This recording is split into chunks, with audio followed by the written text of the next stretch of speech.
김명신의 교육문제 해결소를 진행하는 김명신입니다. 반갑습니다. 오늘은 2022년 대선을 앞두고 학부모 단체들이 제안한 내용을 소개해드리고자 합니다.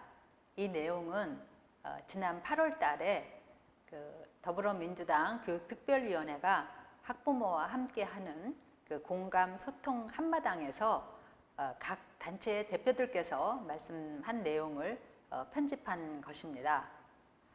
우리가 아이를 보내면 학부모가 되는데 사실 좋은 학부모 노릇을 한다는 게 참 쉽지가 않습니다.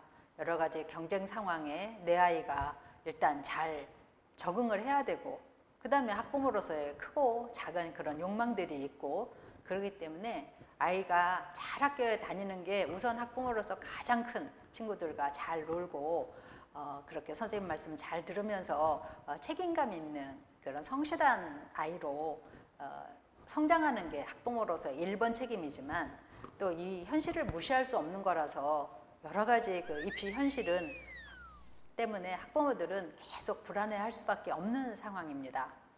이럴 때 내 개인의 학부모의 역할에서 벗어나서 우리 아이들의 학부모, 또 학부모만의 입장이 아니라 학생과 교사를 생각하는 그런 학부모의 입장을 대변하는 단체들이 1989년, 1990년 한국사회 민주화와 함께 생겨나기 시작했습니다. 제가 오늘 소개해드릴 단체는 창교육을 위한 학부모회로서 전국의 여러 지부와 함께 학부모 활동을 상당히 활발하게 하고 있는 단체입니다. 이 단체는 2002년 대선을 맞이해서 어떤 학부모로서의 공약을 주문하고 있는지 편집된 영상을 우선 보시겠습니다. 오늘 이 자리가 교육 정책을 입안하기 위한 학부모들의 의견을 듣는 자리라고 해서 저는 좀 교육 정책에 도움이 될 만한 방향으로 준비를 해봤습니다. 세 가지로 나눠봤는데요. 교육 정책을 찾다 보니까 사실 현 정부의 교육 공약이 굉장히 훌륭한 게 많았습니다. 네, 제가 많았다고 말씀드리는 이유는 지켜진 게 사실 많지 않아요. 공약이라는 거는 사실 약속인데, 그리고 이 공약의 슬로건이 교육의 국가 책임 강화였습니다. 그래서 우리가 놓친 공약 다시 보기라는 개념으로 일단 한 카테고리는 그렇게 잡아서 지금 제가 이렇게 빨갛게 좀 굵은 글자로 한 것들이 현 정부에서 지키겠다고 했던 교육 공약 중에 좀 미흡한 부분들입니다. 그래서 이 부분들은 좀 지속적으로 다음 정부에서도 가져가서 약속을 꼭 지키셨으면 하는 마음에 가져왔고요. 네, 보시면 지금 시간이 없으니까 제가 중요한 거 몇 개만 좀 말씀을 드리겠습니다. 이번 공교육 혁신 같은 경우에 초중고 필수 교과목 축소하시겠다 그랬고 선택 과목을 확대하겠다 그랬는데 이건 지금 2022 개정 교육과정의 방향과도 맞는 것 같고요. 그리고 교육과정의 난이도와 분량을 적정하는 것도 역시 같은 맥락에서 꼭 지켜졌으면 합니다. 그리고 아동인권법 제정은 꼭 됐으면 하고요. 그리고 일제고사 폐지는 지금 기초학력 때문에 진단평가 얘기를 하시는데 진단평가가 학급 단위로 이루어지지 않고 학교 단위로만 돼도 사실 그 학교 주변의 서점에는 땡땡 학교 기출문제라는 식으로 사교육이 대응을 합니다. 그래서 그게 일제고사가 아니라고 말씀을 하셔도 학급별로 진단이 이루어지는 것으로 가야지만 일제고사화 되지 않는다라는 것을 좀 말씀드리고 싶고요. 그리고 자유학기제가 지금 문제가 많다고 합니다. 시기를 다시 고민해야 되는 거 아니냐, 중일이 너무 빠르다. 그리고 지역별로 인프라가 너무 격차가 심하다라는 얘기도 있고, 그리고 진로 집중 학년과 연계해서 고교학점제로 나가려면 자유학기제가 조금 여러 가지 각도에서 다시 점검이 돼야 된다는 얘기가 있습니다. 그리고 온종일 완전 돌봄 체계 구축을 지금 노력을 많이 하고 계시는데 아직은 미흡한 것 같고요. 그리고 1:1 맞춤 교육을 위한 1수업 2교사제도 적극적으로 해주셨으면 좋겠습니다. 이건 어떻게 보면 기초학력의 대응 방안이 될 수 있고요. 네, 그리고 3번 고교학점제 실시는 여기에 있는 모든 것들이 지금 추진이 되고 있지만 약속하셨던 대로 이대로 진행이 됐으면 하는 바람입니다. 그리고 고교체제 개선에서 외고, 국제고, 자사고, 특권학교를 일반고로 전환하겠다라는 게 2025년으로 미루셨죠. 근데 2025년이 사실 좀 불안합니다. 네, 불안하지 않게 좀 해주셨으면 좋겠고요. 네, 그리고 교원 전문성 강화에서 앞에서는 이제 학부모 교육을 강화해 달라고 하셨는데 교원 양성 체제가 지금 혁신 방안이 마련되고 있습니다. 네, 그래서 그 부분도 좀 더 강화돼야 된 정책으로 강화됐으면 좋겠고요. 공약에 기간제 교사 처우 개선과 학교 비정규직의 정규직화 및 처우 개선도 있었더라고요. 네, 그리고 제일 중요한 게 6번의 수능 절대평가입니다. 이게 전제되지 않았기 때문에 지금 고교학점제가 방향을 잃고 그렇게 좀 혼란을 겪고 있는 것 같아요. 수능 절대평가는 반드시 이루어져야 되는 거고요. 그리고 수능 최저 학력 기준도 폐지돼야 될 것입니다. 그리고 고졸 취업자 지원 확대는 굉장히 좋은 정책들이 많이 있었기 때문에 이대로 좀 네, 밀고 나가셨으면 좋겠고요. 특히 노동인권 교육 강화와 그다음에 개정되는 교육 과정에 노동에 대한 존중이 그 가치로서 좀 들어갔으면 하는 바람입니다. 그리고 학력, 학벌, 차별, 철폐, 교육부가 약간 혼선을 빚어서 문제가 됐었는데요. 공약에는 입학, 고용, 승진 시에 학력, 학별, 차별, 학벌 차별을 철폐한다라고 나와 있습니다. 네, 이 부분도 추진해 주셨으면 좋겠습니다. 네, 그리고 지금 대학 개선에서 11번 대학 개선에서 보시면 일단 공영형 사립대 전환과 국공립대 네트워크 구축은 정말 꼭 이행해야 될 과제라고 생각을 합니다. 어, 더 추가로 저희가 말씀드리고 싶은 것들이 있는데요. 저희 단체에서는 수십 년간 이것들을 계속 제안을 해왔습니다.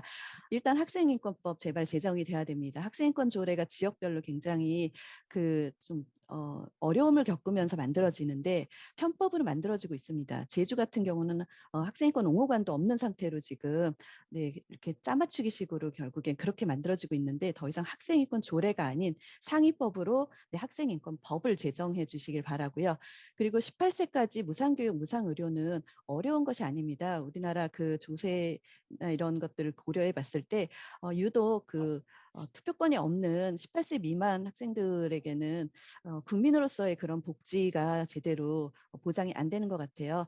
네, 핀란드나 스웨덴처럼 18세까지 무상교육, 무상의료가 네, 다 지원이 됐으면 좋겠고요. 그런 의미에서 학부모 부담 경비와 사교육비 제로인 시대를 원합니다.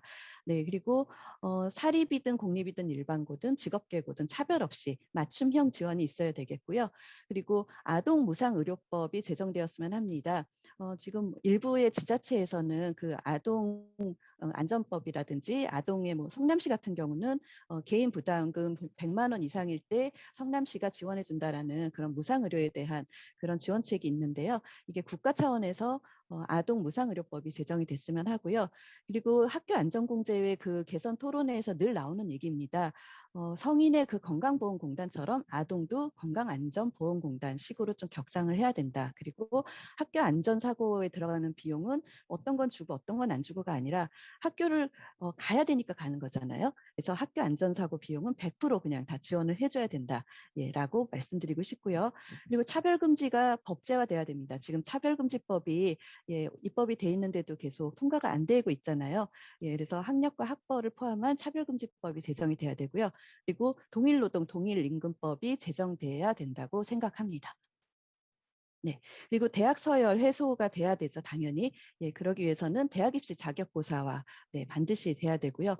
대학 평준화와 동시에 돼야 되는 게 대학 무상교육입니다. 그렇지 않고서는 내가 낸 돈이 다른 사람보다 더 비쌀 경우에 이 대학 평준화를 한다라는 것이 약간 본전 생각이 날 수도 있거든요. 그래서 대학 평준화와 대학 무상교육은 같이 가야 된다라고 말씀드리고 싶고요. 청소년 참정권이 지금 18세까지는 됐지만 네, 교육감 선거만이라도 만 16세로 더 하향되어야 된다고 생각합니다. 그리고 교원의 직무 적합성에 대해서 교원 임용제도의 인턴 교사제, 그래서 현장의 경험을 임용의 그 기준에 포함시키는 것을 제안드리고 싶고요.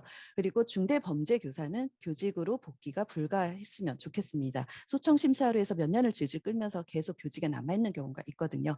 네, 그리고 교육공동체 활성화 방안으로는 학생이 학부모의 교직원의 법제화를 위한 방안이 지금 법안이 올라가 있습니다. 작년 6월에 올라가 있는데도 왜 통과가 안 되는지 진짜 이해가 안 되는데 이것만이라도 민주당에서 좀 적극적으로 통과를 시켜주시면 감사하겠습니다.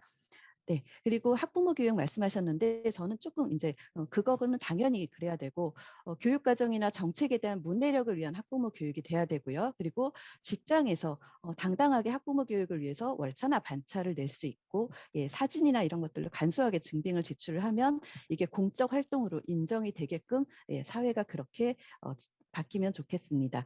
나머지 지금 추가로 드린 것들은요. 예, 이미 그 법안으로 올라가 있는 것들입니다. 네, 여기에서 이제 고교학점제가 되기 위해서 그 학생과 학부모의 참여를 보장해야 되는 그 영역에 교육과정 편성 운영을 조금 더 추가를 해주십사고 예, 부탁을 드리면서 예, 이 부분은 네, 그냥 한번 훑어봐 주시면 감사하겠습니다. 그리고 마지막으로 첨부한 건 학부모들이 각종 위원회에 지금 들어가고 있는 것들인데요.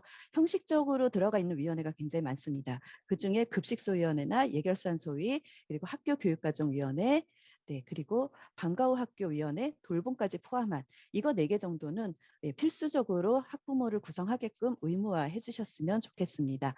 네, 마지막으로 당부를 드리고 싶은 게요. 교육정책을 세우거나 시행을 할 때 원칙과 방향을 학생과 학부모 관련 주체들의 의견을 반드시 수렴해 주셨으면 좋겠고요.